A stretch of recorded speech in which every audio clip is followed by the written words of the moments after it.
Panginoon, salamat sa lakas na ibinibigay ninyo sa akin. Salamat sa pagpapala.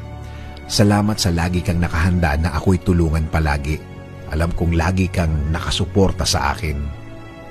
Kahit ang nasa harapan ko ngayon, ang mga nangyayari ngayon, ang mga problemang nasa buhay ko ngayon ay hindi ko maintindihan.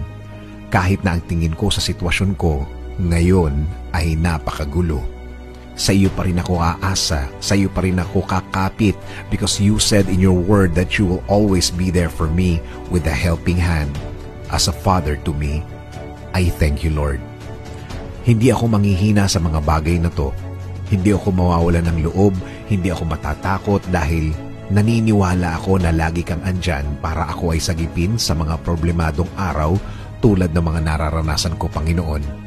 Alam ko, Lord, things will never be the same, na ang lahat ng ito'y magbabago, na ang lahat ng ito'y mabibigyan mo ng sagot, na ang lahat